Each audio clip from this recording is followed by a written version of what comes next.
Good evening and welcome to You and Your Money. I'm Bryan Hirsch, and tonight's episodes we are delving into retirement and financial planning, and we're focusing on crucial aspects of securing your financial future. Over the last 28 years, I've advised clients on two distinct investment strategies. The first is for those seeking income. They want certainty and security. For this group, there's been no better approach than investing in South Africa through high interest instruments such as money market accounts, income plans, stable funds and bonds. I remain convinced that this continues to be the correct strategy for income-focused investors. For growth assets, my advice has been to invest offshore, primarily because this provides exposure to global companies that operate at the forefront of world industries. Most of these companies are listed on the US stock market, although relatively few are American companies. Apple, Nvidia, ASML, MasterCard, just to name a few, are truly global businesses. Over the past 5 years, these companies have delivered spectacular returns to investors. For South Africans, an additional benefit had been the weak rand, although this is not the first time in the last decade that the currency has strengthened. Interestingly, many analysts are now recommending South African equities for the first time in 3 years. Outside of additional favourites such as gold, platinum, Richmond and Naspers, suggesting that a compelling case can be again made for investing in local stocks.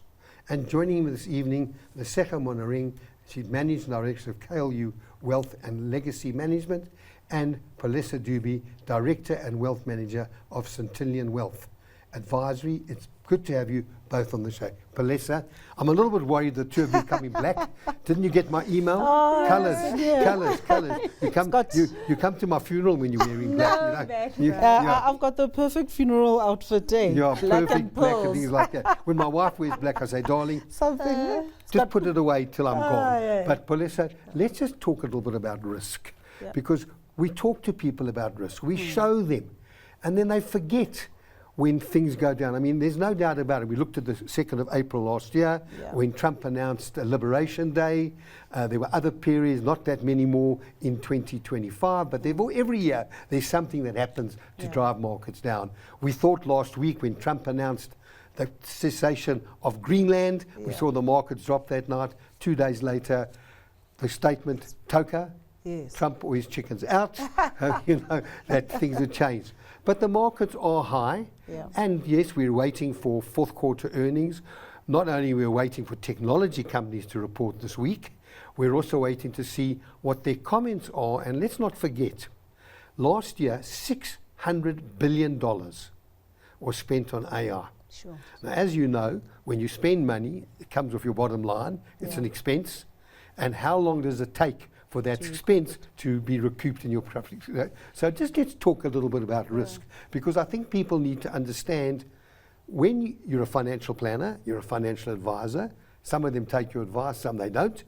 You're a nanny, where people say, Palesa, Lesekha, just show me what to do. And I've always said knowledge empowers. But then we become financial psychologists. Absolutely. Holding people's hand, don't panic. So let's just talk about risk. So when we are having a conversation with clients, it's important to position the concept of risk. Essentially, in investment terms, risk refers to the risk that I'm sorry to use the word risk again, but the variability in outcomes. So if you are giving us 100,000 Rand to invest for you today, we can't guarantee or give you a fixed rate to say, well, in over such and such a time period, this is what your return is going to be. Because a couple of things can move. Markets move, so that's market risk, and that responds to economic data, it responds to the political climate. You've got timing risk, so somebody coming to you and saying, well, I've got this 100,000 and I'd like it to grow. It's important for us to understand, well, how much time do you have? Are we investing this over a year? Are we investing the funds over a 5-year period, or is this something, funds that you'd like to invest for the long term? So it's the variability in the outcome that you'll receive. Now, often when people hear risk, you think, I need to stay away. I'm going to lose all of my money. Yes, that talks to behavioral risk. So what do you do when the equity markets drop? The last thing you should be doing is running away and getting out, because then you are locking in permanent losses. And you spoke about us being psychologists. So primarily, one of the roles we need to play as financial planners is to help investors through that period, guide them, be the psychologist and help them through the emotional upheaval that may be caused by your investment suddenly losing value. Your comments? I absolutely agree, and I think absolutely spot on. And with so many changes on a daily basis, I think you do need someone to hold your hand. And I've seen even just AI, ChatGPT, how much that also increases the risk, because people have access to all the information, but don't actually know how to relate it to their personal circumstances. So definitely important to quantify your own risk, understand what your personal risk is, in addition to markets. What is your own personal risk? What could go wrong in your personal life? So it's very important to understand your risk and manage it. Not avoid it, but you got to manage it. Because we talk about the triangle ABC. Yeah. You can be aggressive, you can be balanced, you can Correct. be conservative. Yeah. But in each of those blocks there's another triangle. Yeah. Because you can be aggressive, you can be aggressive, balanced, Yeah. and you can be aggressive, conservative. Yeah. And when we talk about equities, I suppose you've got to put that in the thing about aggressive, because equities are long term. Correct. Not like property, which is also long term, Yeah. but people, they understand. When I come across clients and they've got properties in their balance sheet, do you know that their price is at cost? Yeah. No one ever keeps appreciating it. Yeah. But when it comes to equities, it's the latest value. Yes. So you see this thing. Yeah. I did some numbers. If you'd invested 100,000 on the 1st of January 2021, at the end of January it'd be worth 120,000. Yes. And at the end of 5 years, it would be worth 180,000. Yeah. If you'd invested that money on the 1st of January 2022, at the end of December, it would have been worth 80,000. Because you had that very big gap when Powell announced interest rates were coming to an end, interest rates were going high, and inflation. Yeah. And even last year, if you invested 100,000 in January, you would have been very happy in February, because it was around about 110, 115. Yeah. Great return in a short space of time. 2nd of February, it was worth 85 when Exactly. Trump announced Liberation Day.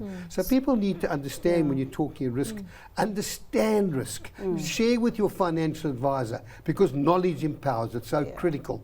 So let's just talk about the difficulties we found in a business, comparing performance. So, I mean, Someone will tell you, Yeah. he got 16%, I only got 9%, Yeah. not understanding a different strategy. absolutely. So, I mean, last year was a fantastic year. So, if you were invested, I think there was double-digit returns everywhere. Property, local equities, bonds, which was also very historical. So, in other words, you were actually long-term investors were handsomely rewarded for sticking the risk out. But again, it's very tempting to say, why is my portfolio not giving me 40%? Which is what the JC would have given you if you had invested for the calendar of last Particularly year. in gold and platinum. Yeah. Particularly in gold. Why don't I have gold? But again, it speaks to what we're talking about, to say, and with financial planners, we also don't have a crystal ball. I think that's also a red flag when a financial advisor says we're going to make so much, because we actually don't know what the markets are going to do. So it's important to have specific goals that you're targeting. Again, 5 million rand to me and 5 million rand to you means very different. How that money needs to grow is very different to two separate investors. So with risk, you need to understand that what is your inflation. I think when it comes to investing, you need to understand what is your capital and what does your capital, what are the returns your capital need to be achieving to make sure that you are financially okay. So we spend a lot of time unpacking different investment goals and understanding what those investment goals, what they need to be growing at, what is the inflation target. So example is the money that you're putting away for tuition and education is going to have a very different risk outcome or risk objective than the money that you have in your emergency funding. So although it's tempting to hindsight to say, why haven't I been invested in that? Given what gold has done, given what offshore markets have done, given what the rand has done, I think clients need to have clear objectives from the beginning and understand that, you know, yes, it's when the markets are great, that's fantastic, but when we need to plan for if it goes the other way. So if markets are not good, how is it going to affect your capital? How would it affect your portfolio? So again, and now we're getting a lot of requests, should I be buying more gold? I think this is, then you also need to take into account what is your risk profile and what are your personal investment goals. Yeah, it's a difficult one. But clients have such short-term expectations. Yeah. I mean, we talk about long-term. I had a client, we were talking about 10-year investment, and after 4 months it was down, and he wanted to know what's going on. And I said, but you've still got 116 months to go. Yeah. What are you worrying about? Yeah. If we phase the money in, I mean, that's the very difficult. You know, we talk about time horizon. I'll just share 2 stories with you. My grandmother got a call from her bank manager, and he said, Mrs. Stern, I see you've got money sitting in the money market account. That's how the financial planners in the banks work. They pick up people to see That's how right. they can advise them differently.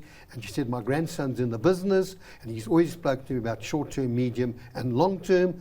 My short-term horizon is 1 week, my medium term is 2 weeks, and my long-term is 3 weeks. You see, I am 99. Sure. And then last year, I had a mother who brought her grandson in, a granny to bring a grandson in to make investments. And when I asked him his time horizon, he said Monday, Tuesday is short, Wednesday, Thursday is medium, but Friday, Saturday is long term. So it's understanding. Yeah. Yeah. I guess a different way of looking at it, Bryan, is to say the return that one receives from their investments is a reward of the risk that you took.